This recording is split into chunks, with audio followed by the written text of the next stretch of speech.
Halo teman-teman, selamat datang kembali di channel aku Keralibra bersama aku Andira. Seperti yang sudah aku sampaikan di dua video sebelumnya, kita masih akan kembali sharing dan ngobrol-ngobrol dengan teman-teman yang sudah lulus menjadi PNS maupun CPNS di beberapa tahun terakhir ini.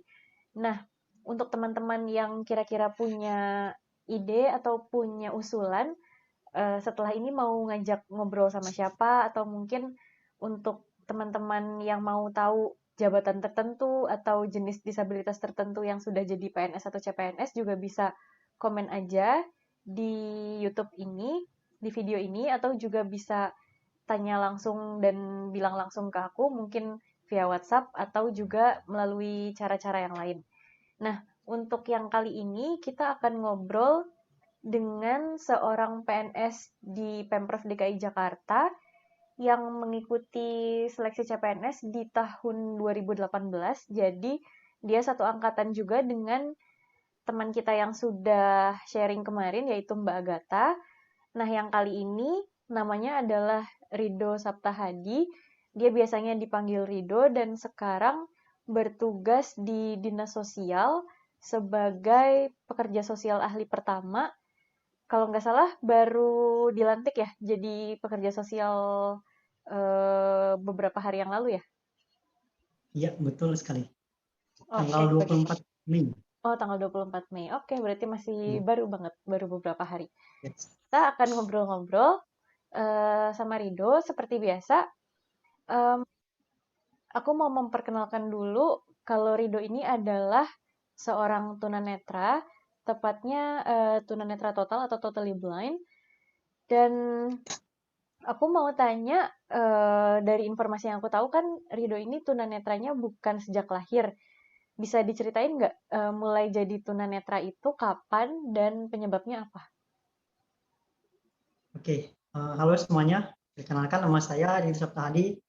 Eh, saya tadi glaukomanya itu karena eh, keturunan ya, keturunan. Jadi eh, enggak dari lahir. Nah, akan tapi dari kelas 2 SMA, iya, kelas 2 SMA mulai low vision rendah lah ya. Gitu. Jadi karena glaukoma. Oh, karena glaukoma. Iya. Sebelum sebelum mengalami glaukoma itu sempat ada tanda-tanda nggak? Misalnya waktu kecil penglihatannya udah mulai terganggu atau kayak udah pakai kacamata atau apa gitu yang lain atau memang betul-betul tiba-tiba banget? Nggak tiba-tiba sih ya. Jadi kelas 1 SMP itu eh, pakai kacamata -4. Iya. Kelas 3 SMP -7, kelas 1 SMA -10, kelas 2 SMA -12. Habis itu Ya udah nggak ampun, bisa lagi. cepet banget ya berarti Iya. apa penurunannya tuh dari beberapa tahun itu yang awalnya masih -4 terus sampai tiba-tiba udah ada di -12 ya. Iya, betul. Waktu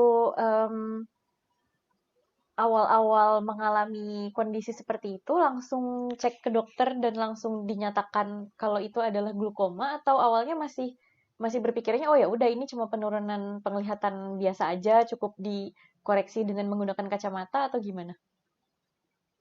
Ya, jadi pada waktu itu ceritanya kelas 1, enggak, kelas 6 SD kalau nggak salah deh. Jadi pada waktu itu eh, main kan bareng teman-teman main, tiba-tiba kayak ada yang masuk gitu ke mata. Nah, sehingga menyebabkan mata itu kayak agak bengkak gitu ya, sebelah kanan. Enggak, sebelah kiri, sebelah kiri, sorry. Ya, jadi bengkak dan dicek ke dokter mata kan. Nah, ketika dicek ternyata bukan bengkaknya ini, ternyata teridentifikasinya malah glaukoma gitu. Jadi awal mulai tahu glaukomanya itu karena insiden itu gitu. Oh, Jadi ketika berarti udah teridentifikasi glaukoma, ya udah, ini kamu bakal tunanetra gitu katanya, oh kata berarti dokter udah dokter mata. langsung langsung mengidentifikasi kalau Rido itu mengalami glaukoma dan kayak semacam udah divonis nanti pasti akan jadi tunanetra gitu. Iya, Udah nggak ada jadi kayak semacam, upaya operasi atau apa supaya mencegah ketunanetraannya atau membuat sisa penglihatannya itu masih ada gitu, nggak ada ya? Setelah divonis glaukoma dan pasti akan tunanetra total kan, jadi malah kayak di situ malah shocknya gitu di awal. Nah dari situ mulai kan pengobatan rutin, pengobatan dokter. Nah ya udah dari situ udah ini aja, udah terus menerus periksa mata, kemudian ada juga penanganan berupa operasi mata sebelah kanan. Nah itu untuk eh, apa, biar nggak menular ke sebelah kiri gitulah intinya. Oke. Tapi ternyata ada fungsinya nggak setelah operasi itu? Kata dokternya kalau misalnya nggak dioperasi, kelas 3 SMP itu udah tunanetra total lah. Oke. Nah, gitu. Jadi dengan operasi jadi memperlambat kebutaan. Gitu. Cuma Jadi menunda upayanya ya? bukan untuk mengobati. Kalau glaukoma ini upayanya bukan untuk mengobati tapi untuk memperlambat kebutaan. Oke, oke, oke. Nah, pada saat lagi proses secara medis itu, Rido juga tetap masih sekolah atau benar-benar fokus sama proses pengobatan, jadi sekolahnya tertunda atau terhambat? Enggak sih ya pada waktu itu. Jadi ketika berobat mata ya berobat mata. Ketika sekolah ya sekolah lah tetap. Kan pakai kacamata minus kan. Jadi masih bisa mengikuti lah untuk pelajaran dan keseharian, akan tetapi lambat laun kan semakin menurun seperti itu. Nah ketika menurun apa ya, minusnya itu yang ditambah lagi gitu. Oh, jadi kayak ganti kacamata gitu ya, supaya menyesuaikan sama minusnya. Iya, betul. Oke, oke. Bagus juga sih ya, berarti em, meskipun waktu itu lagi proses pengobatan, lagi proses ikhtiar secara medis, tapi tetap nggak mengesampingkan pendidikan gitu ya. Ya betul, karena kan kalau seandainya kayak berhenti total gitu kan, ibarat kata satu angkatan itu kan udah beda lagi kan nanti kalau berhenti gitu. Jadi eh, pada waktu itu jadi nggak mau berhenti sekolah lah, sekolah mah harus tetap gitu. Oke. Hmm. Nah, karena udah dikasih tahu sama dokter kalau dalam beberapa tahun ke depan akan jadi tunanetra total, waktu itu Hmm. mulai gimana ya? Mulai kayak mengenal komunitas tunanetra atau mulai belajar-belajar tentang screen reader, tentang huruf braille dan lain-lain, atau masih belum sama sekali? Jadi pada waktu itu kan udah divonis kan glaukoma bakal tunanetra setelah setelah shock di awal itu pada kelas 1 SMP, kemudian eh, penanganan medis segala macam ternyata tetap juga menurun kan.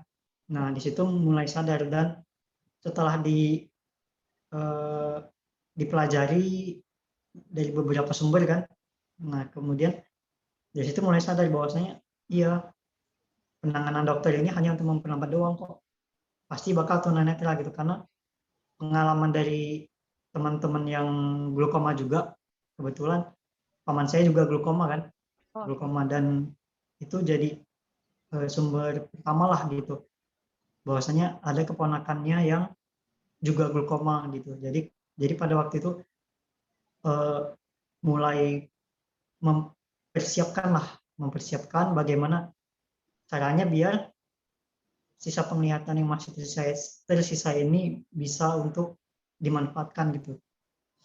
Itu dengan bergabung dengan apa, eh, organisasi tertuni, bukan bergabung ya, tapi ikut Belajar kali ya? kegiatannya gitu. Ikut kegiatan tertuni gitu kan, nggak ikut keanggotaannya tapi ikut aja kegiatannya gitu. Kemudian pergi ke apa namanya, panti sosial Bina Netra Baladewa. Nah itu ada tebing tinggi di daerah tebing tinggi di dekat Medan. Itu PSBN yang di Sumatera Utara. Oh, berarti Rido Nah tinggalnya di Medan waktu itu? gitulah. Jadi ketika ke sana itu melihat gitu kan secara langsung gitu kan. Oh ternyata nanti aku bakal kayak gini kok gitu kan. Oke. Tunanetra tuh kehidupannya seperti ini gitu. Ada beberapa teman-teman juga yang bercerita gitu mengenai ketunanetraan mereka gitu. Nah, ketika mereka bisa bangkit dari daerah, mereka kemudian sekolah meskipun itu PSBN kan, PSBN Baladewa Tebing Tinggi, tapi mereka mampu gitu untuk bisa survive gitu dengan tidak melihat sama sekali kan. Oke. Jadi dari situ belajarlah gimana sih tunanetra ini kehidupannya gitu. Ketika saya yang masih low vision tinggi pada waktu itu melihat gitu. Ketika gabung bertuni ikut kegiatan-kegiatan mereka gitu. Ternyata tunanetra itu kehidupannya sama kok dengan kita yang awas gitu, tapi mereka dibekali dengan dengan alat-alat bantu ya. Kalau jalannya pakai tongkat gitu, kalau misalnya membaca ada screen reader, kalau membaca di layar kan, di layar handphone atau di laptop, ternyata ada gitu alat-alat yang membantu kehidupan tunanetra seperti itu.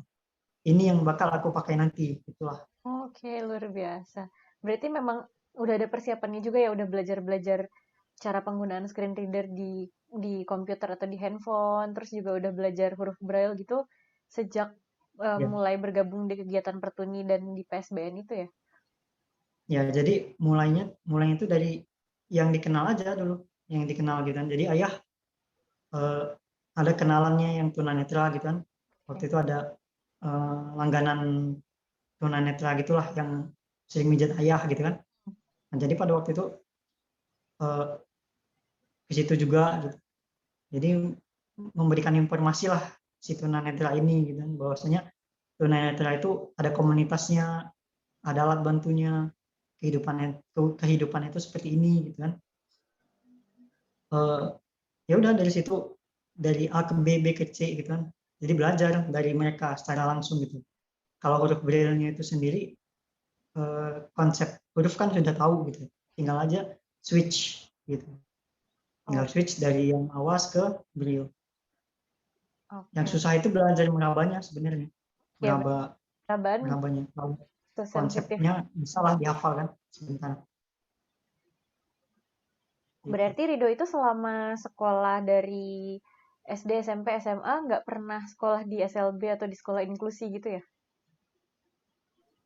Iya, benar. Jadi ketika SMP kelas 1 itu ya udah, pada waktu itu kelas SMP kelas 1 itu kan aku di apa, Al Azhar kan, di Al Azhar Medan.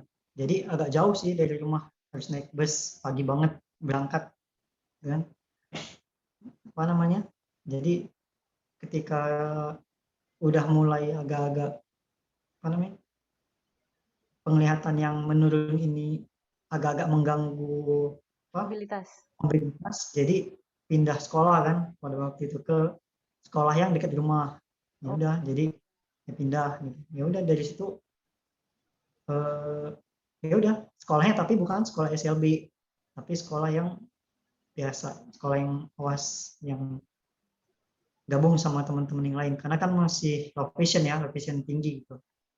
oke. Begitu juga dengan SMA, nyambung lagi gitu ke sekolah yang biasa. Oke. Nah, setelah lulus SMA, pasti kan pilihan tuh sebetulnya banyak ya. Apalagi saat itu berarti udah jadi tunanetra total kan, dan udah pernah Ya, tahu soal PSBN gitu.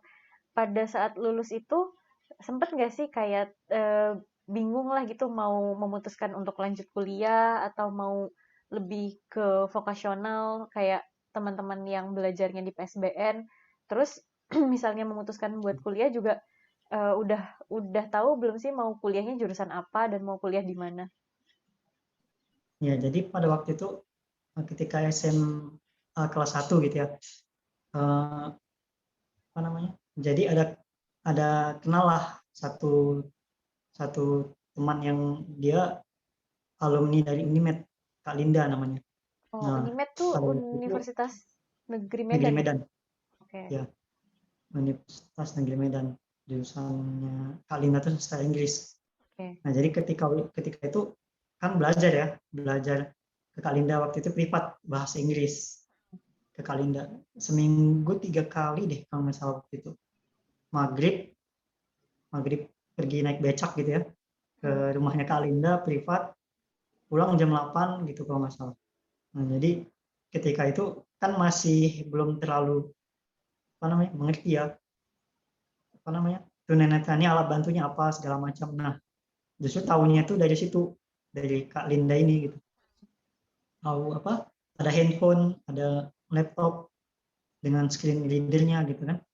Oke. Jadi mulainya dari situ, mulai dan juga mulai menjawab yang tadi, pada waktu kan masih bingung ya, udah lah tunanetra kemudian lulus SMA kemana gitu kan.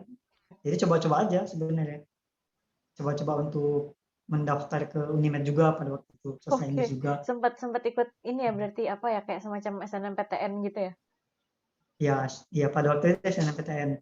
Nah, jadi eh, pada waktu itu kan jadi ada namanya try out kayak. Hmm. Jadi try out itu apa ya? Jadi mempersiapkan diri juga gitu, ikut bimbingan belajar Oh, waktu itu oke. di Ganesha Operation di GO waktu itu.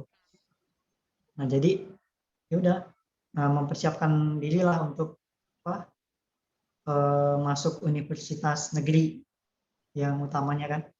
Oke. Ya udah, pada waktu itu pilihan pertama itu ada sastra Inggris, kemudian yang kedua itu eh, manajemen manajemen deh kalau nggak salah. Hmm. Nah itu, jadi ya udah, sebenarnya nggak terlalu nggak terlalu harus untuk kayak kuliah segala macam gitu, karena kan pada waktu itu masih transisi sih sebenarnya, ketika masih low vision gitu kan, dengan sisa penglihatan yang masih ada namun terus menurun, masih belum tahu nih arahnya kemana gitu kan. Oh, oke, Jadi oke. informasi apa yang didapat, kesempatannya itu yang dipersiapkan itu ya di jalan nih kan, yang Unimed itu ternyata pada waktu itu nggak lulus gitu. Oh gitu. Ternyata malah nggak Iya, lulus. iya nggak lulus Unimed pada waktu itu 2011 ya, iya 2011 kalau nggak salah. Itu bener-bener langsung setelah lulus SMA berarti ya? Ya, lulus SMA langsung daftar Unimed dan nggak Oke. lulus. Begitu nggak lulus, akhirnya apa yang dilakukan? Begitu nggak lulus, setelah berjibaku dengan soal soal persiapan ya, nggak lulus, tapi kan pada waktu itu kayak kebentuk gitu loh, habit habit belajarnya gitu. Oke. Justru habit belajarnya itu yang apa ya, yang jadi modal ya, yang jadi modal untuk kedepannya kemana gitu. Karena kan ketika udah habitnya itu terbentuk, berarti kan mau untuk mencari kan, Oke, mau betul. untuk belajar, mau untuk mencari. Nah, dari situ apa namanya, mulai mengenal internet juga pada waktu itu kan. Oke. Ya udah, jadi eh, mulai searching-searching, belajar-belajar gitu, pakai screen reader JAWS pada waktu itu. Setelah belajar-belajar itu terus memutuskan lagi buat ikut tes-tes universitas lain atau akhirnya malah memilih untuk kerja atau gimana? Ya, jadi ibarat kata ya, setelah tidak dinyatakan tidak lulus, eh, ya udah, what next gitu kan. Nah, jadi setelah itu sempat waktu itu kan kalau nggak salah Juni apa Juli ya tesnya. Nah, ketika itu panjang kan, setahun lagi kan untuk Jadi untuk ya. mendaftar universitas lagi gitu. Kalau itu sempet kayak 2 bulan gitu kalau nggak salah, apa 3 bulan di rumah aja gitu, pada waktu itu belajar belajar belajar, sampai satu ketika orang tua bilang, e, kenapa di rumah aja sih gitu, Hmm. apa jadi ibarat kata kan udah asik ya, udah asik dengan screen reader, Ya benar. udah paham nih apa namanya cara mengakses internet gimana. dari situlah muncul habit belajar tadi.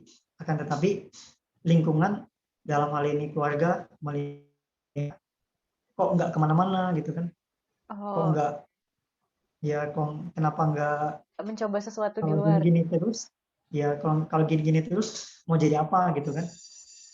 Ya udah, dari situ eh, ada statement dari orang tua kalau ngapain di rumah aja, keluar keluar sana gitu lah. Karena kan kalau orang tua kan didikannya militer gitu, otoriter gitulah. Jadi eh, ketika itu ayah langsung bilang gitu, "Eh, keluar aja dari rumah, kalau kamu apa di rumah juga nggak bisa ngapa-ngapain, nggak juga apa bisa berkontribusi di rumah gitu kan." Pada waktu itu apa ya, jadi ini sih, menjadi satu dorongan kuat gitu untuk aku sendiri harus keluar dari sini, harus keluar dari rumah gitu. Keluar dari rumah tapi bukan kabur ya. Iya. Iya. Jadi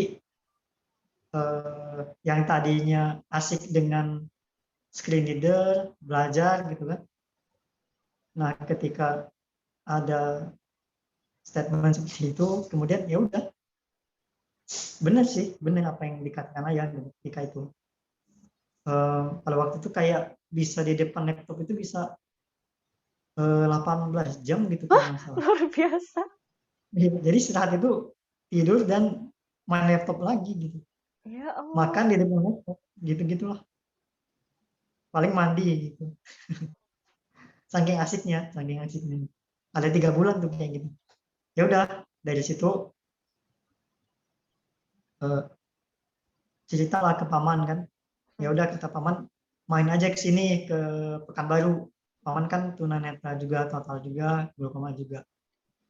Eh, jadi main tuh ke tempat paman yang di Pekanbaru. Nah, pada waktu itu paman kan udah bisa dibilang tunanetra yang berhasil lah dalam hal ini. Berhasilnya dalam hal eh, panti pijat seperti itu. Oh, jadi punya panti pijat sendiri. Ya, punya panti pijat sendiri, apa punya karyawan lah, karyawan yang bekerja di situ, tinggal di situ, ada 5 apa 6 ya. Nah, jadi ya udah, ketika di sana kan ibarat kata teman-temannya kan tunanetra semua gitu. Jadi Iya.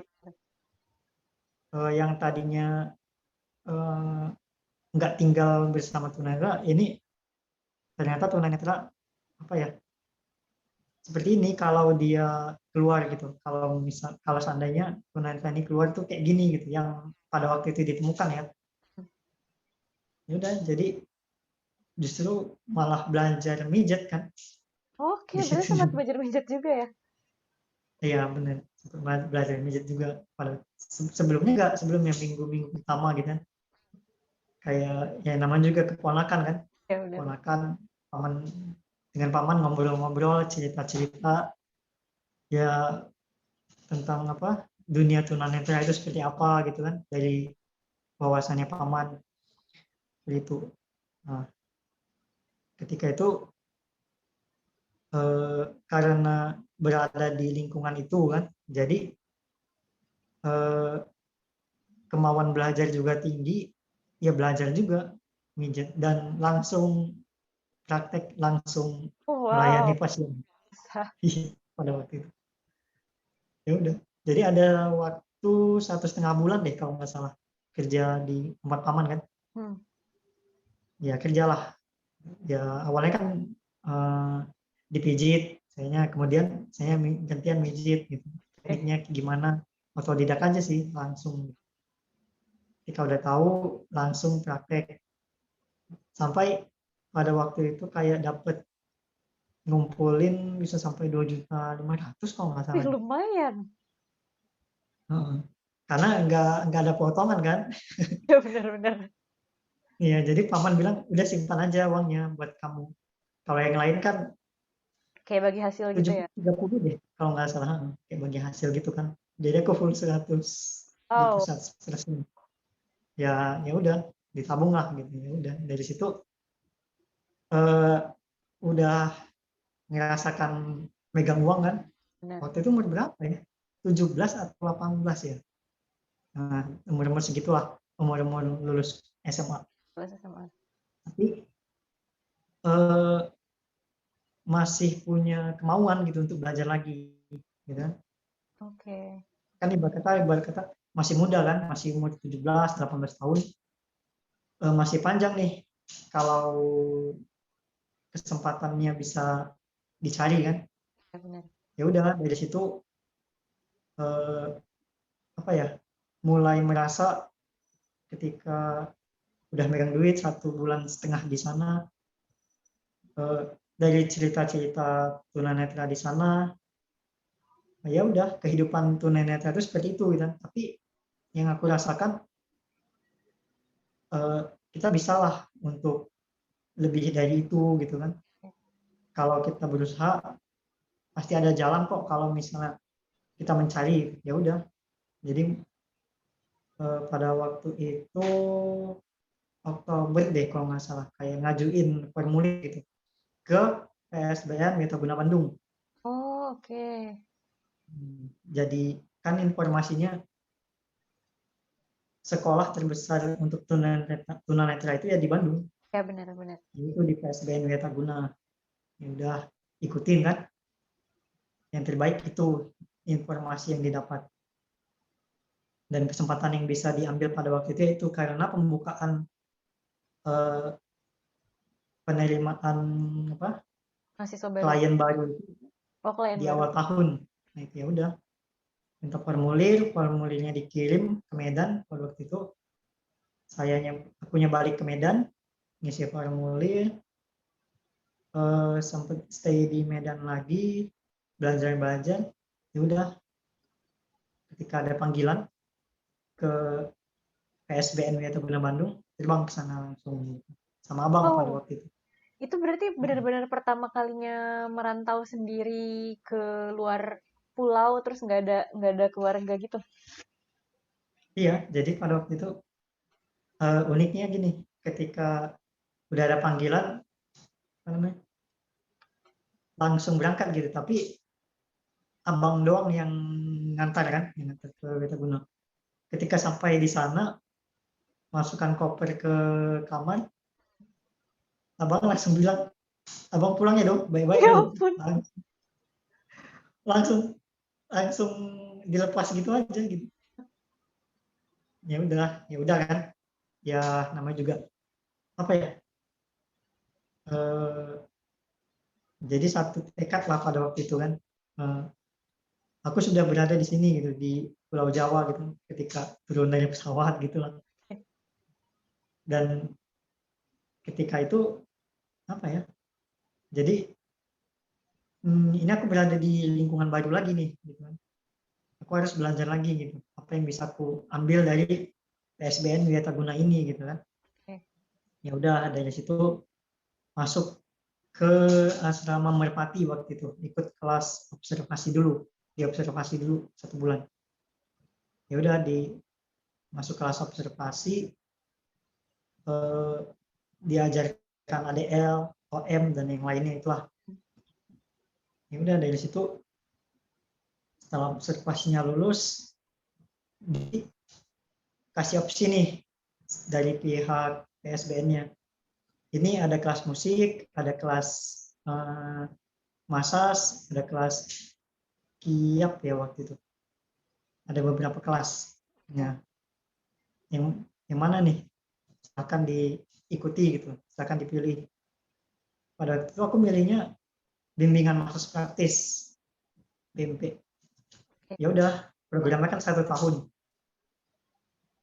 Kenapa aku milih 1 tahun? Kenapa nggak kayak yang masas yang ibarat kata bisa stay di situ lama gitu kan sebenarnya?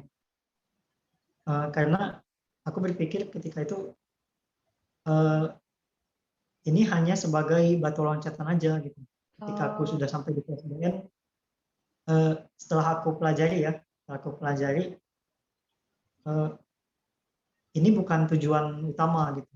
Ketika sampai di Pulau Jawa ini hanya sebagai batu loncatan gitu. Ya udah, Jadi jangan lama-lama lah di sini. Gitu. Jadi nge-setting mindset itu udah seperti itu pada waktu itu. Ya udah, jadi ketika itu dijalani kan, bimbingan masa praktis, belajar mijet lagi, masa praktis itu jadi lebih ke praktek dia. Kalau misalnya mas biasa itu dia 6 bulan teori, 6 bulan praktek. Kalau bimbingan masa praktis 6 bulan teori dan praktek. Itulah setahun langsung. Ya udah dari situ seiring berjalannya waktu kan ke PSBN Wettaguna itu Februari kalau nggak salah deh, awal Februari. Jadi seiring berjalannya waktu mencari informasi lagi kan, habis dari PSBN mau kemana lagi gitu, karena kalau misalnya mengikuti yang bimbingan mas praktis ini, ketika lulus udah kebayang gitu, bakal jadi master gitu kan, bakal kerja di panti orang untuk awal-awal, dan nanti ketika sudah punya modal dan pengalaman dan keyakinan bisa buka panti sendiri lagi seperti paman gitu kan. Nah, aku maunya ketika nanti sudah besar itu nggak mau dengan kayak gitu, nggak mau dengan kehidupan seperti kita kerja itu kayak otot gitu lah bisa dibilang kan. Nah, kalau lebih baiknya kan kalau misalnya kita bekerja tidak dengan otot kan, kalau kita bisa milih kan kita pilih itu gitu. Ya. Udah. Jadi pengalaman waktu itu yang tidak lulus menjadi pelajaran lah. Menjadi pelajaran dan bekal gitu untuk persiapan. Tahun ini kan bakal ada pembukaan lagi gitu, pertengahan tahun. Jadi dipersiapkan lah. Gitu. Ya udah belajar lagi. Gitu lah. Ketika setelah selesai bimbingan masa praktis, kemudian buka laptop belajar universitasnya apa-apa aja gitu kan. Habis itu ibarat kata tunanetra ini ngapain sih? Apa sih tunanetra ini? Jadi apa sih kalau misalnya nanti udah berkarir gitu kan? Okay. Gitu. Jadi mulai pada waktu udah mulai melihat gitu tunanetra ini siapa aja sih yang bisa dijadikan role model. Jadi udah belajar dari internet, informasinya dari Facebook, dari searching di googling gitulah. Ada beberapa ada beberapa bisa dibilang tokoh ya dalam dunia tunanetra seperti Bapak Didi Tersidi, kemudian mereka-mereka yang sudah senior lah. Ya udah senior. Sudah berhasil gitu. Ternyata setelah ditelusuri, pendidikan yang bisa merubah gitu. Iya betul. Pendidikan benar, pendidikan yang bisa merubah orang itu levelnya naik. Pada waktu itu yang aku dapat seperti itu kesimpulannya. Ya udah mulai diseriusin lah untuk belajarnya lagi gitu. Nggak hanya coba-coba gitu, ya udah. Pada waktu itu cari informasi, ada option ke Universitas Pendidikan Indonesia. Banyak ya kalau di Bandung di UPI ya? Ya, Universitas Pajajaran yang sekitaran Bandung. Ya. Ada Uninus kan?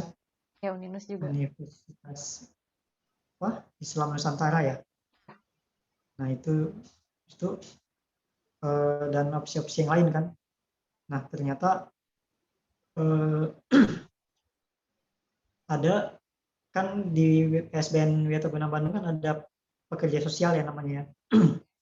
Yang mana satu pekerja sosial ini menghandle pada waktu itu 10 deh kalau nggak salah, atau 15 ya, 10 seingat aku. Nah, jadi termasuk aku kan. Jadi ada informasi nih dari pekerja sosialku gitu, bahwasanya ketika nanti pertengahan tahun bakal dibuka penerimaan mahasiswa baru di STKS pada waktu itu. Nah, baru dengar kan STKS itu apa gitu. Searching di Google, tanya sharing-sharing juga sama pekerja sosial. Nah, jadi pada waktu itu ya ternyata ada option lagi untuk orang tunanetra ini available-nya kemana nih untuk mendaftar perguruan tinggi gitu kan. Ternyata selain pendidikan luar biasa, selain bahasa Inggris, kemudian ternyata ada STKS gitu, jurusan pekerjaan sosial. Ya udah, mulailah ada opsi lagi kan, berarti ada opsi lagi. Ya udah ditelusuri lagi, dipelajari lagi STKS itu apa, kemudian ketika nanti sudah lulus dari situ jadi apa kan. Kalau UPI kan jadi guru, kalau STKS jadi pekerja sosial kan. Ya udah dari situ dipelajari, kemudian mulai ada minat lah untuk mendaftar di STKS itu gitu. Ya udah dari situ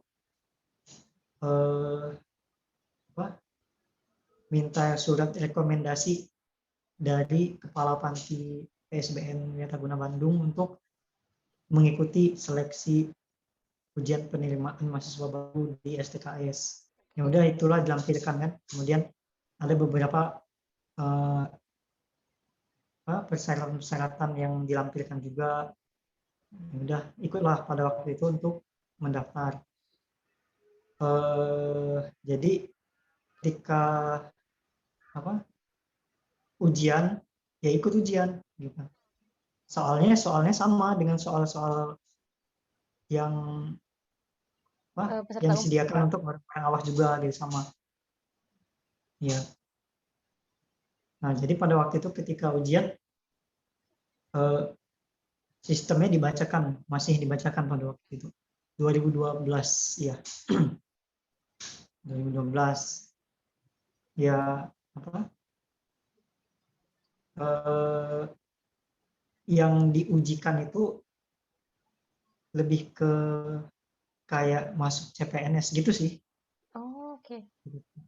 Ya, tapi lebih cenderung lebih general gitu. Oh, STKS ini kan kayak sekolah kedinasan gitu ya? Apa sih sekolah tinggi kesejahteraan sosial ya?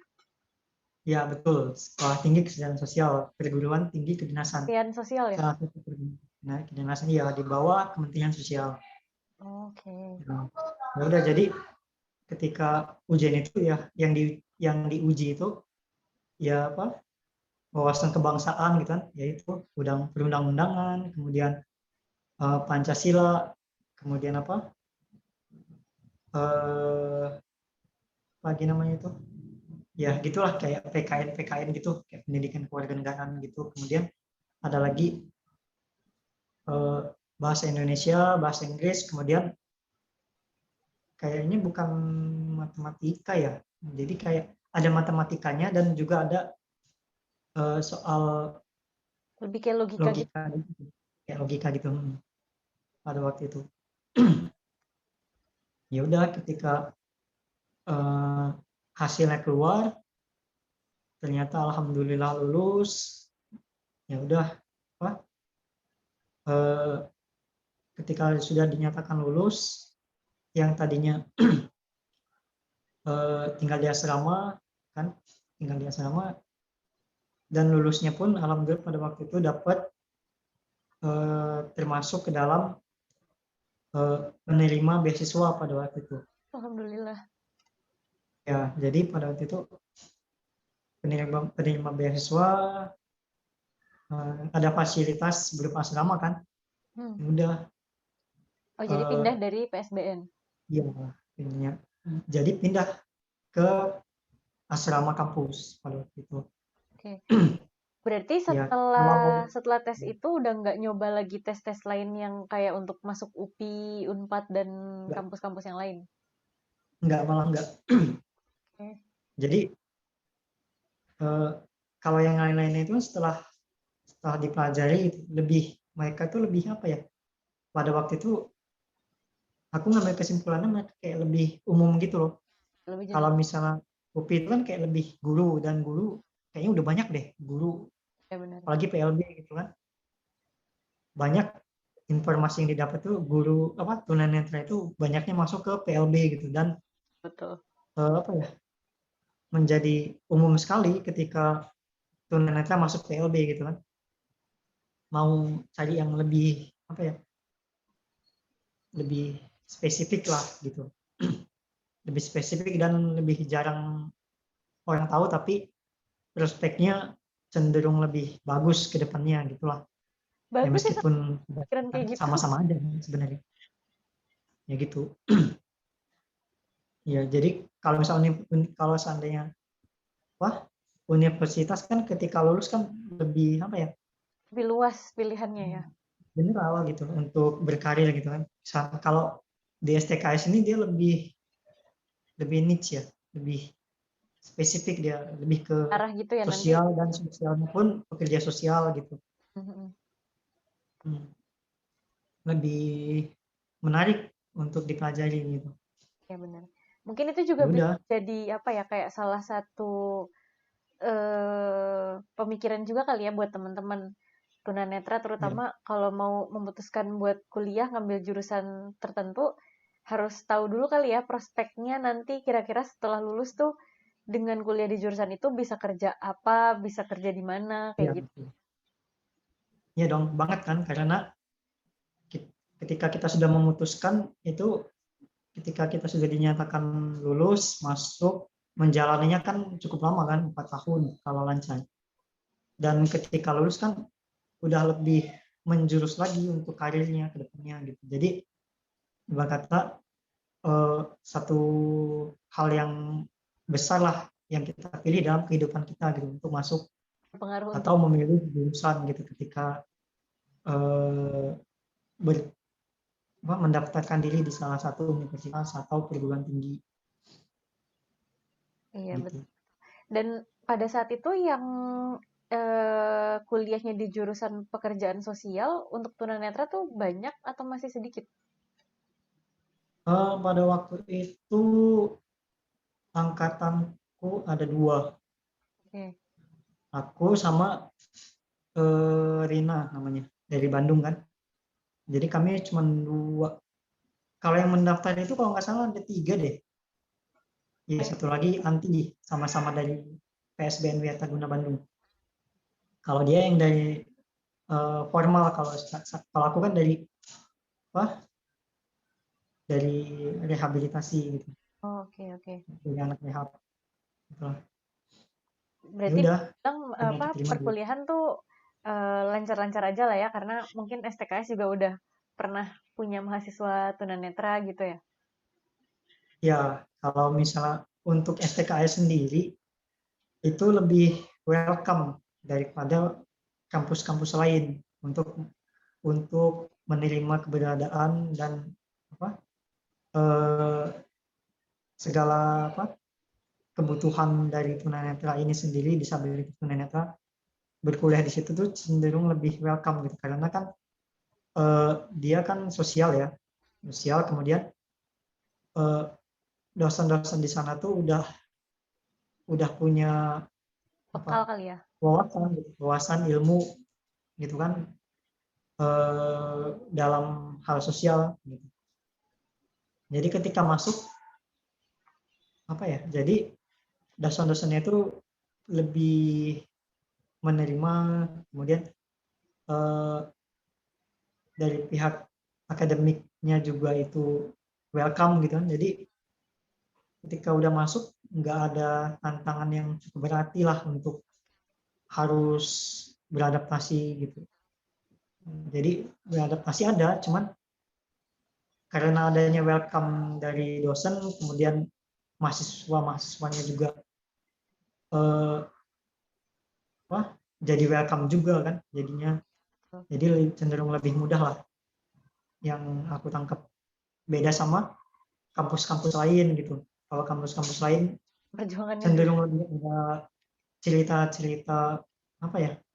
Mungkin dosennya mungkin yang belum tahu atau teman-temannya yang apa namanya masih belum familiar dengan disabilitas netra dan disabilitas lain kan. Dan aksesibilitas dari kampusnya sendiri juga masih challenge juga kan, Iya, masih betul. harus diperjuangkan gitu. Kalau di STKS itu sendiri udah ada aksesibilitasnya di sarana prasarana di kampusnya itu meskipun belum maksimal gitu Tapi paling nggak udah pada mulai waktu ya, itu. udah cukup Ya, baik. betul. Nah, terus setelah lulus kuliah itu, berarti kan karena tadi dari awal pun Rido udah punya gambaran mungkin ya, setelah lulus Hmm, dari STKS berarti kira-kira prospek kerjanya tuh apa? Misalnya akan jadi pekerja sosial kayak gitu kan. Berarti ya, setelah lulus itu emang udah tahu, oh mau ikut seleksi CPNS gitu atau gimana? ya, eh, apa ya? Jadi yang ditangkap di awal kan seperti itu kan, prospeknya jelas nih, niche-nya udah niche banget gitu. Oke. Sosial bukan sosiologi, bukan ilmu sosiologi, pendidikan sosiologi, tapi pekerja sosial terapan gitu kan.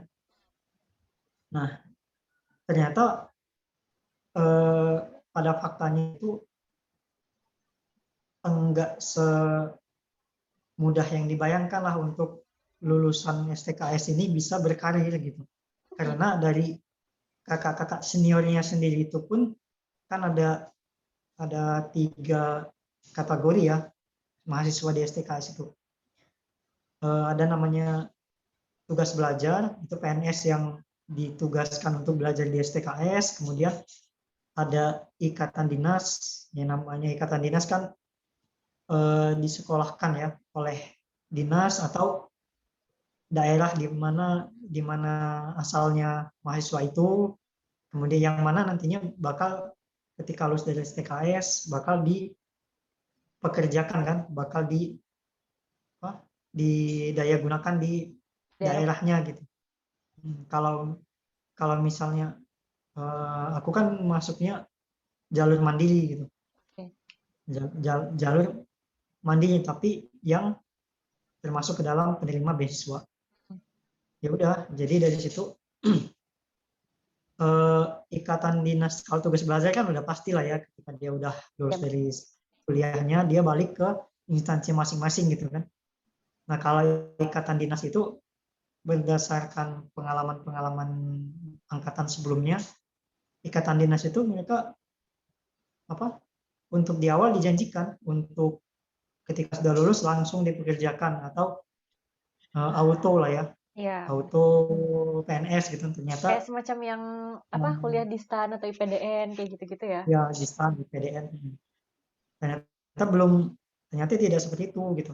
Karena kan eh, apa kebijakannya mungkin berubah kan, kebijakan berubah gitu.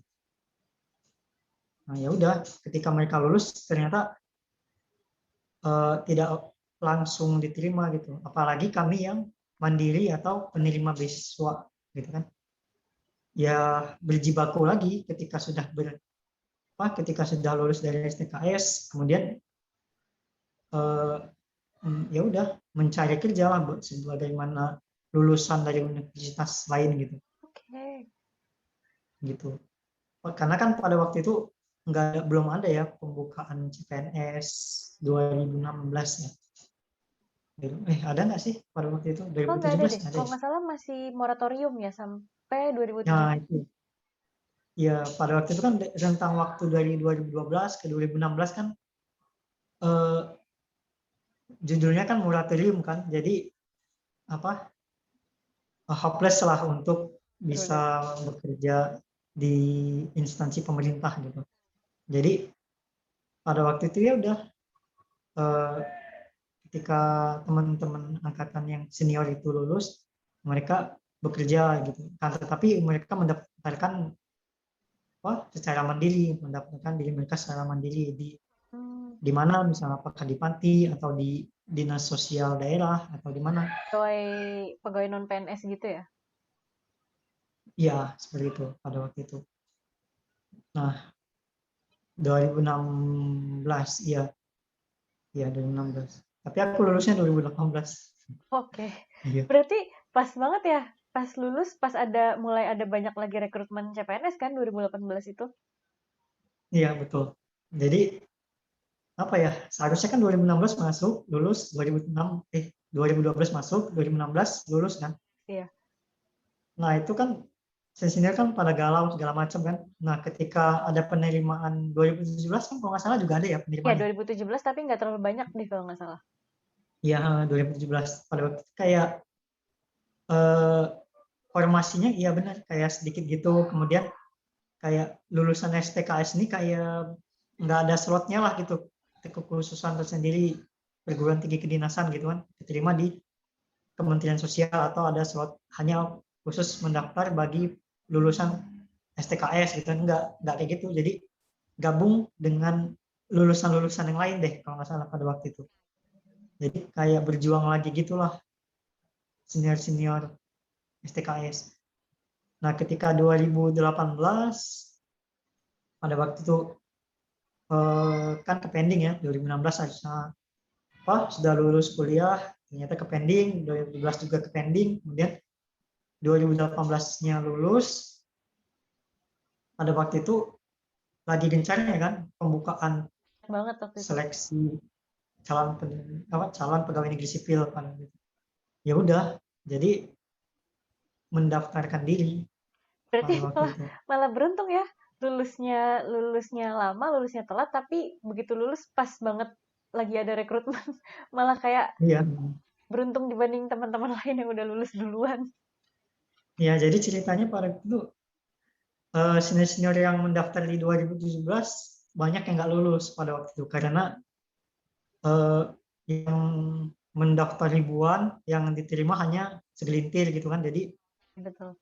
senior-senior itu pada banyak tuh yang mendaftar tapi yang keterima kayak sedikit gitu pada waktu itu. Jadi mereka udah ada pengalaman lah ya dalam hal apa eh, apa proses seleksi CPNS-nya itu kan administrasi mereka lulus kemudian CAT-nya mungkin ada yang lulus ada yang langsung gugur kan banyak tuh yang gugur kemudian apa ya yang tidak lulus ini kan waktu itu udah mulai apa ya udah mulai pembukaan itu kan hasil dari moratorium itu kan perbaikan ya Ya, perbaikan internal kan apakah itu BKN atau Kemenpan RB nah itu 2017 itu apa ya mulai dibuka kembali kan jadi kayak banyak banget orang yang mendaftar membeludak pada waktu itu. Dan banyak juga yang tidak lulus. Ketika 2018 ada pembukaan lagi, aku cari informasi nih, gitu, sharing-sharing dengan teman-teman senior yang yang udah ketika pernah. mereka kemarin itu tidak lulus kan, kemarin gimana sih bisa lulus apa tes administrasi, yang lulus administrasi gimana biar lulus apa namanya CAT itu gimana sih gitu kan ya udahlah dari situ belajar belajar belajar karena pengalaman mereka itu tips-tipsnya mereka trik-triknya mereka trik-trikinya itu jadi wah dapatlah informasi dari situ gitu kan ya udah jadi dari situ sebagai modal kan untuk mendaftar di 2018 gitu pada waktu itu ada pembukaan lagi gitulah Nah, pas waktu itu banget kan waktu di itu kayak 2018 udah itu ada formasi, udah mulai ada formasi disabilitas juga kan. ya Eh, dan formasi disabilitas yang untuk pekerja sosial sendiri itu banyak nggak sih? Atau memang adanya cuma di Pemprov DKI? Atau sebetulnya banyak tapi akhirnya Rido memutuskan buat daftarnya yang di Pemprov DKI? eh, jadi pada waktu itu kan tesnya kan online ya Bukan. Kayaknya ini ada yang online. Apa namanya? Pendaftarannya online ya? SSCN Iya, SSCN-nya online, bener. ya SSCN apa SSCN apa tuh Apa ya? Aku juga lupa. sistem seleksi Pokoknya sistem ya buat seleksi calon ya sistem perguruan tinggi gitu apa ya. perguruan tinggi calon pegawai pegawai negeri sipil kan, Ya. nasional ya. Hmm. Nah itu, nah jadi ya udah online masukin berkas semuanya udah apa ya, udah rapih tuh untuk data-datanya, data-data apa Pastinya. instansi yang membuka lowongan pegawai baru, instansi mana aja, kemudian jabatan-jabatan yang apa yang dicari itu yang dicari itu apa aja gitu, kemudian persyaratannya apa aja, jadi kayak udah apa ya, terbuka lah informasi untuk Udah enak sih waktu itu buat kita nyari-nyari. tinggal masukin masukin doang, kita jurusannya apa, kita dari jalur apa, apakah disabilitas atau dari jalur umum atau dari jalur apa Cum cum laude. laude dan sebagainya kan, putra putri Papua dan Papua Barat sebagainya. Ya udah, jadi dari situ masukin aja lah gitu kan, jurusan pekerjaan sosial, kemudian eh, apa Jabatannya di search, sosial. di search ketika keluar ada beberapa tuh yang apa yang bisa menerima gitu, menerima dia instansinya terbuka nih untuk jalur disabilitas, kemudian pekerja sosial gitu kan. Ya udah, pada waktu itu ada Pemprov DKI Jakarta, kemudian ada eh, kayak dinas sosial mana gitu, daerah, dinas sosial daerah Oke. mana gitu kan, provinsi mana gitu. Kemudian ada juga yang langsung instansi apa unitnya itu langsung gitu. Jadi kayak contohnya panti sosial di Jogja deh kalau nggak salah. Itu nerima juga tuh Oke. untuk apa untuk lulusan pekerjaan sosial. Ya udah. Jadi ketika itu eh, masukkan ngemasukin kan ininya apa berkas-berkasnya. Ya udah, pada waktu itu pilihannya jatuh ke Pemprov DKI Jakarta karena pada waktu itu eh, apa langsung memilih gitu kan, tapi berdasarkan pengalaman dari senior yang sebelumnya, jangan di apa jangan dipilih dulu, nanti aja terakhir-terakhir milihnya setelah Ya, semua. benar-benar. Ya ketika semua eh, apa pelamar itu masuk datanya semua, jadi kan tergambar ya Oh, apa bisa ngeliat ya udah berapa orang yang daftar di ya siap sama. ya di instansi mana udah berapa yang mendaftar, apa jabatannya apa, kemudian berapa yang akan keterima kan, jadi perbandingannya bisa dilihat gitu. Ya Oke. udah tinggal dilihat aja, ada beberapa yang apa eh, kan udah niche banget kan sebenarnya dia, jalur disabilitas kemudian pekerja sosial nggak banyak sih sebenarnya, nggak kayak jurusan-jurusan yang umum gitu, misalnya kayak ekonomi atau hukum atau yang lainnya. Kalau pekerja sosial kan udah niche banget sebenarnya. Ya udah dari situ ternyata ada juga yang mendaftar gitu kan, ada beberapa yang mendaftar di beberapa instansi gitu. Hmm. Setelah dilihat lagi, aku ngelihatnya tuh kayak 2 hari atau 3 hari sebelum penutupan gitu kan, eh, Pemprov DKI Jakarta belum ada yang mendaftar. Oh, Kemudian wow. Luar dua biasa. hari sebelumnya, 2 hari sebelum penutupan masih belum juga gitu. 1 hari sebelumnya, Hamin 1 sebelum penutupan belum ada juga. Ya udah di hari Hamin 1 itu langsung submit gitu kan. Ya udah. Jadi berdasarkan peluang itu kan apa terseleksi lah gitu ya. Terseleksi gitu. Kita bisa kok untuk mengupayakan itu pada waktu itu ya. Nggak tahu kalau angkatan yang setelahnya, seleksi CPNS setelah itu apakah bisa kayak tahun 2018 itu Enggak atau sih, enggak yang gitu. setelahnya itu sayangnya apa daftar jumlah pelamarnya itu ditutup justru ketika kita lagi daftar nggak bisa lihat, jadi bener-bener kayak gambling gitu loh pas daftar. Oh Ya iya. udah nggak tahu nih bakalan banyak saingannya atau enggak, atau malah cuma sendirian, atau malah ternyata ada satu Hmm. jabatan yang kosong, nggak bisa tahu. Jadi justru kita baru bisa ngelihat jumlah pelamar itu setelah seleksi administrasinya ditutup. Kayak gitu kalau yang tahun Ya, berikut. luar biasa ya. Jadi harus banyak berdoa, banyak-banyak berharap, terus analisis lah kira-kira Hmm. di sini tuh banyak nggak ya yang daftar kayak gitu. Tapi kelihatan ya jumlah orangnya. jumlah pelamar Nggak kelihatan. pendaftar? Yang kelihatan itu cuma jumlah yang dibutuhkan berapa. Tapi jumlah pendaftarnya udah berapa tuh nggak kelihatan. Pas masih masa seleksi, masih masa Oh, baru pendaftaran dia. tuh nggak kelihatan. Setelah ditutup baru beberapa hari kemudian lah itu dibuka. Kayak kita baru, oh oke, jabatan yang ini ada sekian yang daftar kayak gitu. Itu kayak karena servernya yang loading atau gimana sih? Enggak sih, katanya sih memang justru itu ada perubahan karena di tahun sebelumnya itu yang tahun 2018 banyak yang Hmm. kayak memanipulasi data gitu loh. Jadi misalnya jabatan A gitu ya, misalnya Hmm. pekerja sosial di Pemprov DKI.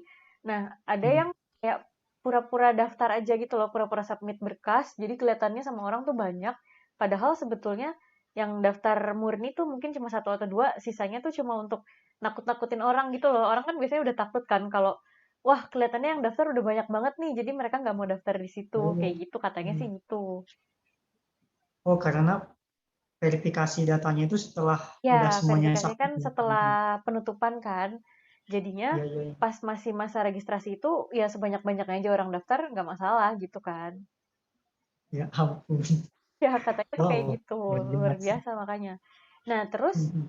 untuk di Pemprov DKI sendiri kan yang Hmm. kadang-kadang jadi kekhawatiran teman-teman disabilitas, terutama yang tunanetra itu soal TOEFL kan, Ya. persyaratan TOEFL-nya juga sehingga membuat banyak teman-teman tuh yang khawatir gitu untuk daftar ke Pemprov DKI. Padahal menurut aku sendiri dari yang aku alami Ya. di seleksi kemarin sampai sekarang diterima, ramah gitu menurut aku tuh BKD-nya bagus, terus pelayanan selama pelaksanaan tes sampai akhirnya diterima tuh juga bagus gitu kan. Jadi sebetulnya Pemprov DKI kan termasuk instansi yang recommended gitu ya untuk dilamar sama Ya. teman-teman tunanetra kan. Tapi karena Hmm. TOEFL-nya itu membuat teman-teman tuh banyak yang, aduh nggak bisa nih kayaknya daftar di Pemprov DKI atau kayaknya takut deh karena harus pakai TOEFL susah. Gimana sih bisa bisa mendapatkan lembaga tes yang aksesibel kayak gitu kan. Dan ya kemarin Ya, juga ya, sempat ya. ngobrol-ngobrol sama seorang tunanetra juga. Dia kalau nggak salah lulusan, aku agak lupa lulusan mana, pokoknya jurusannya pekerja sosial juga. Dan dia bilang Hmm. emang waktu itu nggak memilih Pemprov DKI karena kendalanya itu, karena TOEFL kan, kayak gitu. Waktu itu Rido sempat ngalamin kayak gitu nggak sih?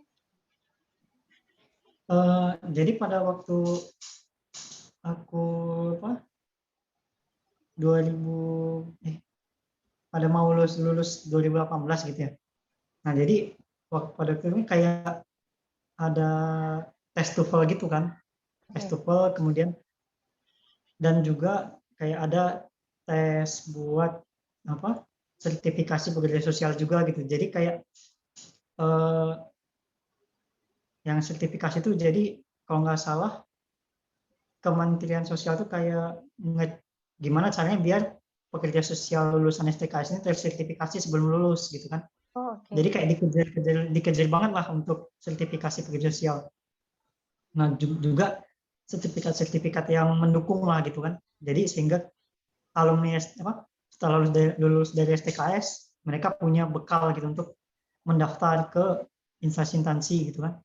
Ya udah, jadi dari situ kayak udah apa ya? Padahal waktu itu kayak nggak ada niatan untuk apa seleksi, pada waktu itu kan belum ada informasi apa PNS. untuk CPNS untuk harus ada TOEFL, persyaratannya apa aja gitu kan. Ya udah, jadi ketika itu udah ikut aja gitu. 2018 kan ibarat kata ketinggalan ya dari Hmm. teman-teman satu angkatan kan. Tapi pada waktu itu karena mau sidang kan, mau sidang, skripsinya udah kelar, udah udah udah mau sidang, jadi kayak mulai lagi apa sering di kampus gitu kan. Jadi misalnya kayak ada peluang apa ada tes TOEFL ikut, ada Oh, oke oke. tes apa sertifikasi pekerja sosial ikut gitu kan. Ngumpul-ngumpulin aja dulu. Sesimpel kegiatan apa kayak pengajian atau apa ikut gitu pada waktu itu. Jadi ya udah fokusin apa buat apa namanya buat selesai dulu lah gitu. Toh ini juga sebagai apa ya bekal kali ya. sebagai eh, kalau kita yang akademik kan sebagai senjata ya bisa dibilang Betul. ketika nanti melamar pekerjaan gitu, ketika ketika kita punya sertifikat atau punya apa eh, skor apa TOEFL atau bagaimana gitu. Nah itu menjadi kelebihan sendiri kan bagi kita, beda dengan teman-teman yang belum punya gitu. Ya gitu. Jadi seiring ketika itu ada oh, instansi yang mempersyaratkan TOEFL, Udah punya. jadi kayak bukan untuk Pemprov DKI-nya itu sebenarnya, jadi untuk jaga-jaga aja sih gitu. Pada waktu yaudah, ketika dimasukin datanya ternyata instansi yang apa mempersyaratkan TOEFL itu ya Pemprov DKI gitu kan, dan aku kan punya sertifikatnya gitu apa skornya itu melebihi dari persyaratan kan. Pada waktu itu 400 kalau nggak salah deh. 100. Ya udah, jadi ya ibarat kata niche aja gitu kan, ibarat kata instansi yang lain nggak butuh TOEFL, yang ini butuh gitu. Ya udah, jadi daftar ke situlah gitu. Toh teman-teman yang mendaftar CPNS-nya kan ibarat kata yang punya TOEFL juga apa jarang juga kan gitu. Jadi cenderung lebih sedikit pasti Betul, betul. saingannya gitu. Ya udah, jadi daftar di situ. Berarti emang emang apa ya? Bisa dibilang tuh kayak pas aja gitu kan karena waktu itu udah punya TOEFL juga, terus udah punya sertifikat-sertifikat yang lain. Jadi ketika si instansi itu mempersyaratkan syarat-syarat tambahan di luar yang memang utama kayak ijazah, terus transkrip nilai gitu-gitu kan. Jadi udah bisa juga gitu ya. Iya. Iya bener sih. Mungkin itu juga kayak jadi eh tips tambahan lagi kali ya buat teman-teman. Walaupun sekarang misalnya belum tahu nih mau daftarnya di instansi mana, tapi lengkapin aja kali ya kira-kira apa-apa aja yang bisa jadi kemungkinan diminta, entah TOEFL atau entah dokumen-dokumen yang lain. Yang penting udah punya aja dulu kan. Kalau ternyata nanti memang dibutuhkan, ya udah jadi udah gampang bisa disubmit gitu ya. Ya betul. Sebenarnya eh, kalau sekarang kan kayak jauh lebih bisa di search ya, Iya sih, jauh lebih gampang sih. Jadi syaratannya apa sih tahun-tahun sebelumnya gitu kan, dari bandingan tahun ya. 2017, 18, 19, 20 kan bisa dibilang Oh, 20 tidak syaratannya udah ada. 2019 itu super lama. Jadi 2020 nggak ada. wah hasil ya bener. Nggak ada. Iya ya oke. Ya 2019 kan 17 sampai 19 kan bisa jadi apa ya? eh, kita bisa belajar dari situ juga kan, bosnya Ya. yang instansi ini persyaratannya ini, instansi lain lagi persyaratannya juga beda gitu kan. Nah, kalau sekarang kan lebih enak gitu, tinggal kita memenuhi persyaratannya itu gitu. Udah Kalau punya. yang sebelumnya kan eh, kayak di apalagi kayak tahun 2017 kan kayak nggak tahu tuh apa sih yang Ketat harus banget. dipersiapkan untuk mendaftarkan diri di apa seleksi CPNS gitu kan. Jadi kayak masih masih meraba-raba kan. Kalau kalau ini kan bisa dipelajari, bisa ditelusuri, bisa ditanya, banyak yang bisa ditanya kan. Jadi jauh lebih mudah lah kalau untuk angkatan-angkatan lagi 2001 ini, 2021 ini ke depan lagi gitu. Nah, Seperti itu. kalau setelah pendaftaran itu, terus administrasi lulus lah ya, pasti kan. Kemudian Ya, pada saat pelaksanaan SKD sama SKB itu sempat ada kesulitan nggak sih? Entah mungkin dari pihak panitianya, atau mungkin dari bentuk soalnya, atau yang lain-lainnya? challenge-nya itu ada di CAT, di seleksi kemampuan dasar yang TIU waktu itu. Iya, bener. Berarti sama. Ya, jadi ya soalnya ada beberapa, 5 lebih kalau nggak salah deh, 5 deh kalau nggak salah, 5 atau 7 gitu.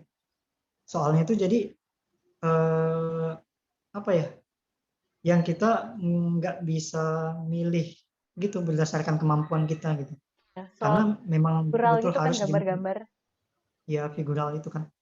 Nah jadi ya ibarat kata ya berdoa aja lah, dan hitung kancing aja lah. Iya, benar-benar. Mau beli muci.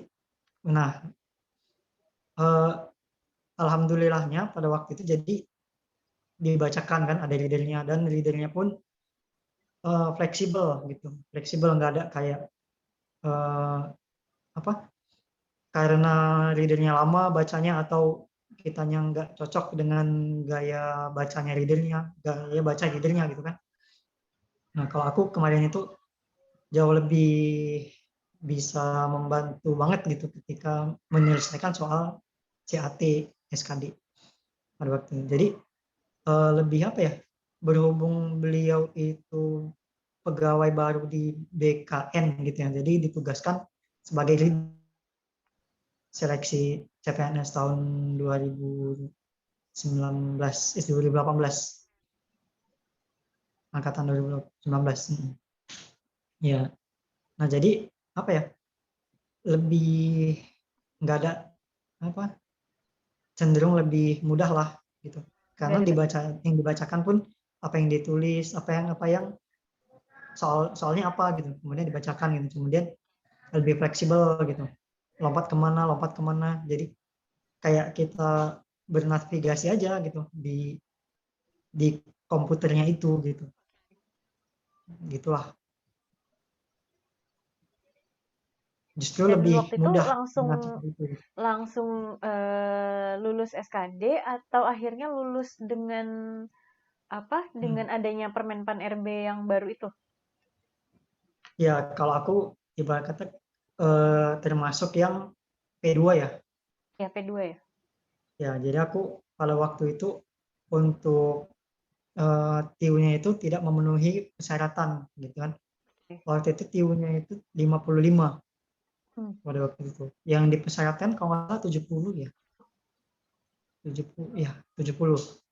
Nah, jadi secara secara persyaratan nggak lulus kan seharusnya kan. Nah, kan tetapi ternyata pada waktu itu eh, persentase kelulusan itu jauh lebih banyak yang tidak lulus gitu. Kayak 90% something gitulah Ya, yang tidak lulus. Yang lulusnya hanya belasan persen, apa kurang ya, segitulah. Jadi makanya tuh eh, Kemenpan RB kan menilai harus ada kebijakan khusus nih untuk angkatan tahun ini gitu kan, benar. karena dinilai soalnya itu cenderung sulit gitu pada waktu itu,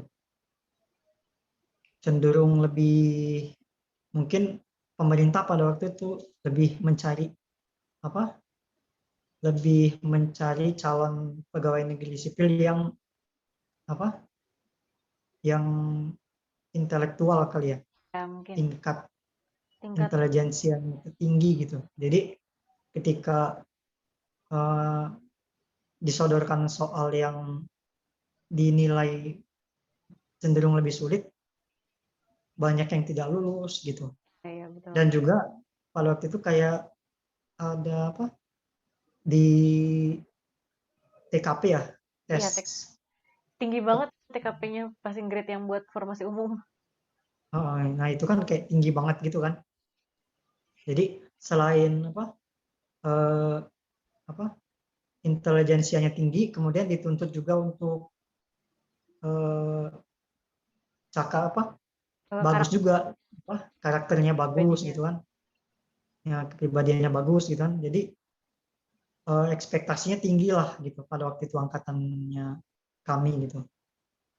Nah alhasil banyak yang tidak lulus gitu, jadi keluarlah Permenpan RB waktu itu gitu. Ya udah, jadi pada waktu itu jadi yang disabilitas kalau nggak salah 50 poinnya diturunin jadi 50 untuk TIU pada waktu itu. Oh, I see, I see. Nah aku pada waktu itu eh, apa eh, wawasan kebangsaannya waktu itu lulus, kemudian TKP-nya lulus, TIU-nya aja yang nggak lulus kan. Dengan adanya peraturan itu, jadi yang tadi 70 diturunkan menjadi 50 gitu, sehingga masuk pada waktu itu. Masuk kriteria P2 gitu. Gitulah. Iya sih, luar biasa ya. Untung karena ada si Permenpan RB itu dan karena cuma sendiri jadi bisa lulus ya. Iya.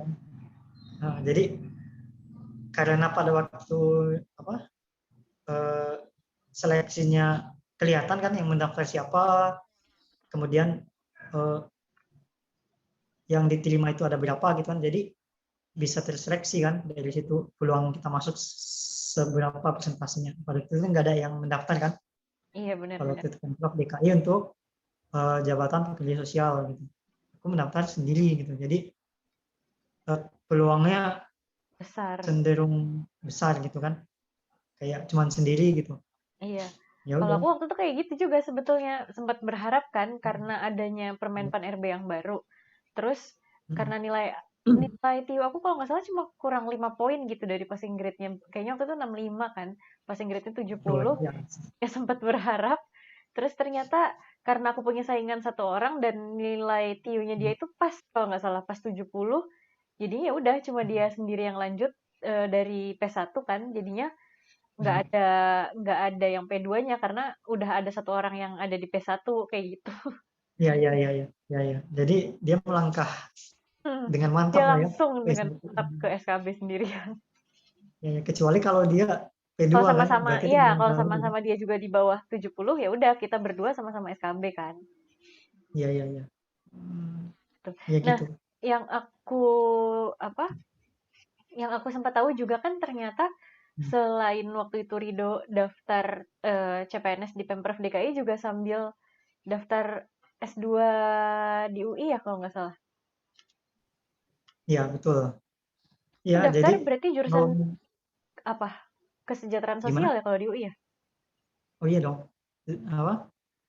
Jurusannya ilmu kesejahteraan sosial pasca sarjana UI. Jadi pada waktu itu 2018 kayak apa? Kayak ada ikrar lah gitu dalam diri gitu bahwasanya tahun ini harus lulus dan apa? Dioptimalkanlah waktu untuk waktu ketika itu kan skripsi selesai yang sebenarnya sudah selesai cukup lama gitu kan, tinggal lagi apa menyusun dan sebagainya gitu kan, jadi dioptimalkan untuk belajar gitu, belajar ya itu ya.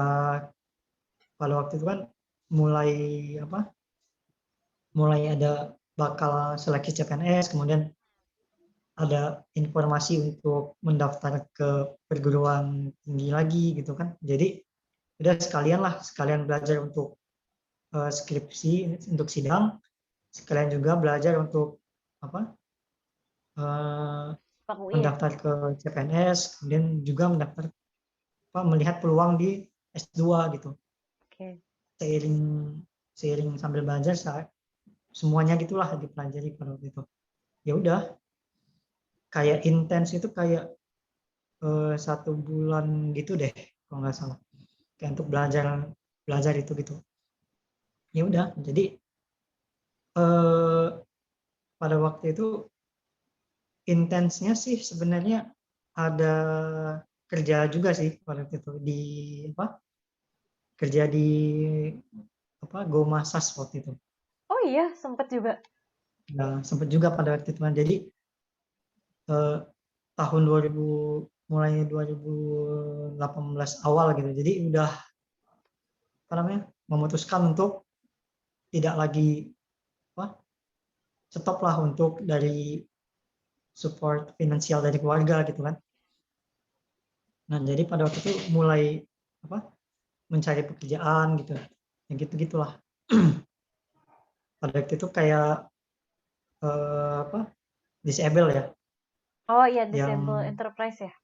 disable enterprise pada waktu itu kayak broadcast gitu kan segala macam, ya ada peluang itu ya ambil juga gitu pada waktu itu kan, karena ada pengalaman juga di dunia pijat, kayak senang belajar aja sih sebenarnya, senang pengalamannya di situ juga kan, Jakarta apa di kayak Bandung? apa di Bandung dong.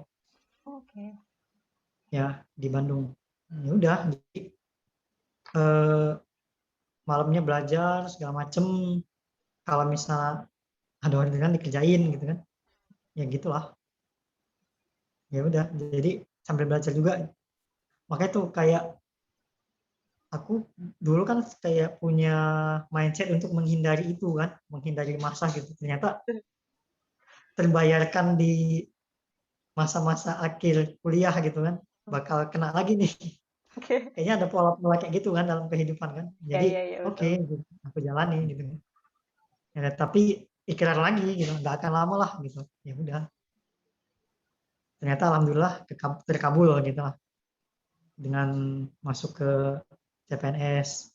Yang pas sarjana tadi itu tadi eh, Oktober ya kalau nggak salah, September apa Oktober gitu. Jadi langsung apa? Udah cari-cari informasi, kemudian ada jalurnya, jalur simak, dan persyaratannya, penuhi persyaratannya, eh, ya apa? Mendaftarkan diri di situ kan. Ketika ada panggilan untuk ujian, datang ke Depok ujian, langsung kayak balik lagi gitu kan. Ya udah, kayak kembali lagi beraktivitas di Bandung gitu. Jadi di ketika waktu itu ke Depok kan, sebelumnya kan belum belum pernah ya sama sekali ke Depok gitu. Ya udah, jadi waktu itu kayak nginep di apa? Kayak musolanya apa? Musolanya apa sih namanya itu?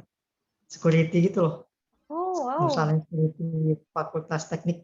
Karena kan ujiannya kan di Fakultas Tekniknya itu gitu. Jadi kayak kalau nggak salah itu kayak ada aturan deh kalau nggak salah, datang 1 hari sebelum Sebelum apa, pelaksanaan ujian. dilaksanakannya ujian gitu, ujian seleksi. Jadi kayak datang ke situ kan. Pada waktu itu kayak apa ya? Budget juga lagi minim banget gitu. Dan nggak ada yang dikenal juga di situ. Ya udah. Jadi ya udah di situ, di Fakultas Teknik di musolanya. Yang ternyata ketika sudah lulus di apa, pintu masuk kukusan teknik itu deket deket sama musolanya itu gitu Oh, lah. oke. Iya. Jadi ada cerita-cerita kayak gitu juga. Dan akhirnya Ya udah berarti gitulah. setelah diterima juga di PNS, terus lulus juga di SIMAK UI, jadi waktu itu sempat menjalani dua-duanya secara bersamaan gitu ya, kerja juga sambil kuliah.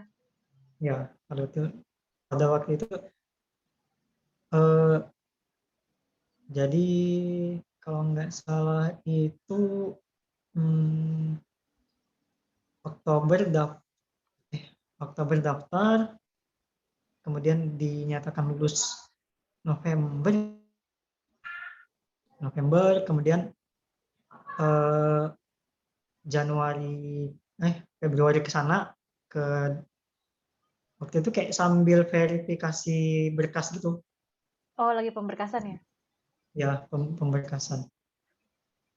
Ya udah, jadi eh, dijalani pasca sarjananya, kemudian ketika itu pasca apa, pasca sarjana dijalani, ketika CPNS-nya mulai aktif bekerja, ya udah dijalani juga. Luar biasa.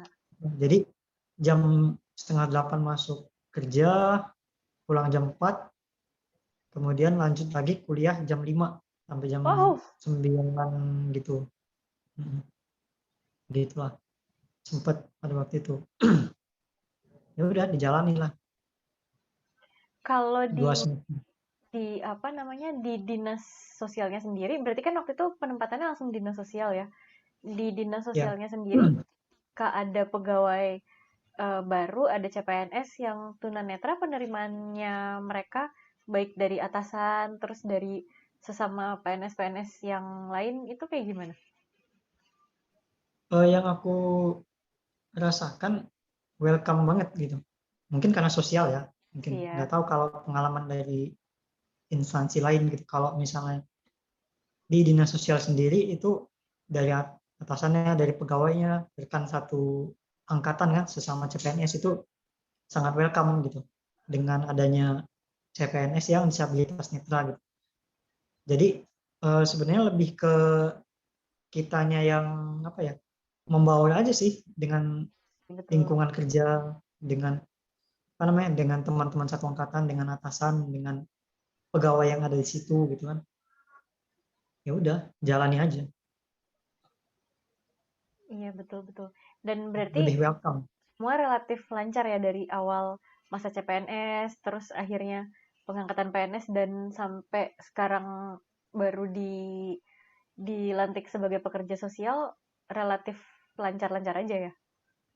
Alhamdulillah waktu itu sudah apa, eh, pengalamannya bagus sih untuk dinas sosial ya, dinas sosial Pemprov DKI, Ya, alhamdulillah. pegawai-pegawainya pada ramah, welcome gitu.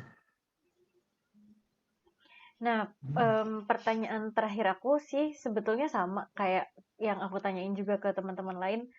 Hmm. Ada nggak sih kira-kira apa ya kayak semacam tips atau mungkin saran ke teman-teman terutama kan jurusan pekerjaan sosial ini seperti yang tadi Rido bilang apa ya dianggap masih jarang lah gitu kan belum terlalu banyak yang mengambil jurusan ini untuk teman-teman tunanetra tapi sebetulnya punya peluang kerja yang bagus juga kan khususnya untuk Ya. jadi CPNS atau jadi PNS buat teman-teman yang mau jadi PNS. Nah, ada nggak sih saran apa yang perlu dilakukan sama teman-teman lulusan pekerjaan sosial ini atau mungkin lulusan yang jurusannya sejenis kayak gitulah untuk bisa lulus ketika mendaftar CPNS? Eh, Sarannya aku lebih up to date ya dengan apa? Dengan perubahan-perubahan aturan, dengan apa? Dengan perubahan-perubahan jadwal dari seleksi penerimaan itu sendiri gitu. Kemudian eh, dipersiapkan untuk persyaratan-persyaratannya gitu. Apa yang diminta itu yang dikasih gitu. Jangan contohnya misalnya kayak berkas gitu ya. Berkas misalnya eh, pas foto diminta latar belakangnya merah, ya disiapkan yang merah gitu. Misalnya lagi contohnya yang dilampirkan misalnya ada kata-katanya harus itu ya itu gitu. Ya betul betul sih Misalnya itu lagi kayak hal kecil tapi ketika itu salah jadinya fatal ya.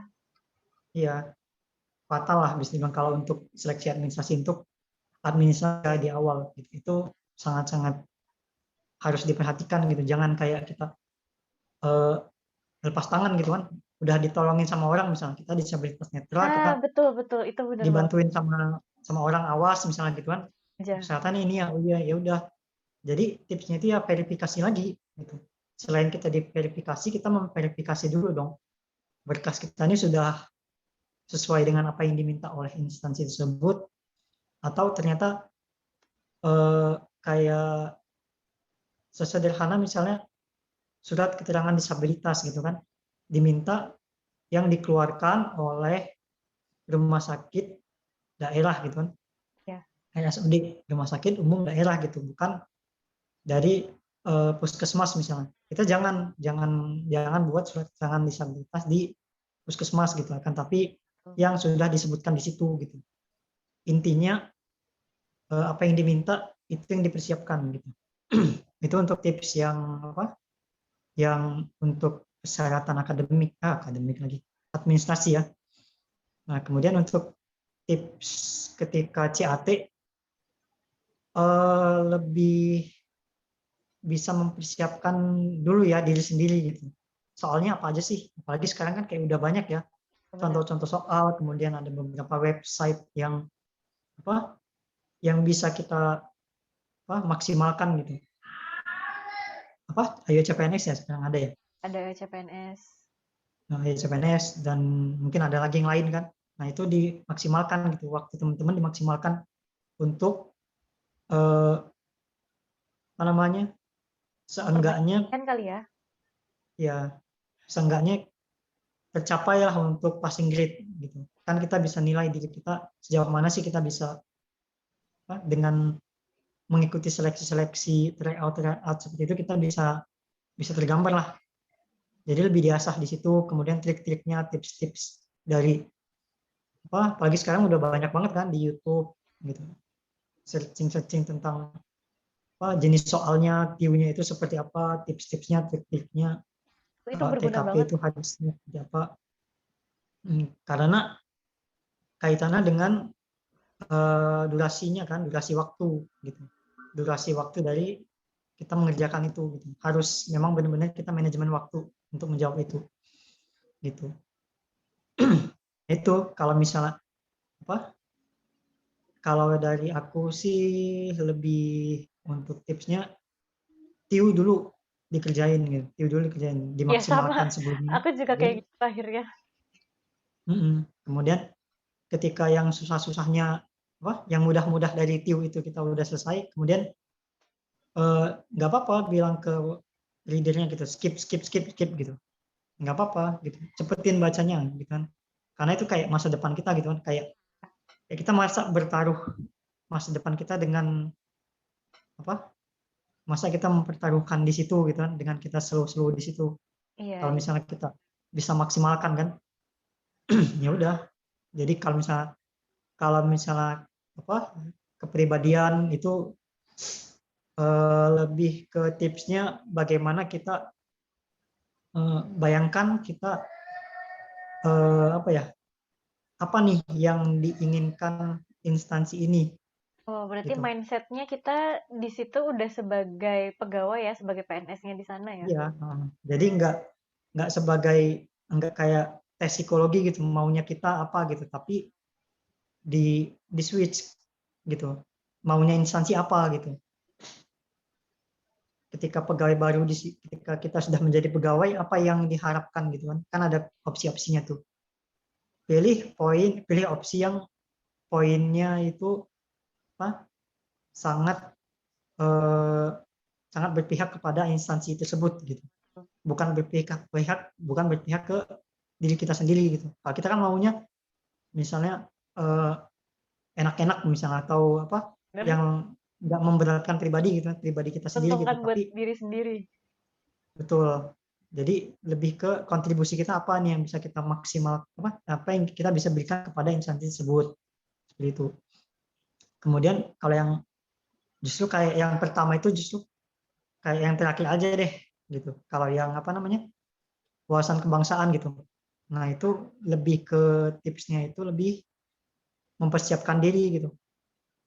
Oh, sering-sering aja baca-baca atau Baca ikut praktek. tryout atau ikut ayocpns.com ya. Ayo cpns.com Nah, ya, daftar di situ ya modal dikit lah kan, berapa gitu. benar-benar.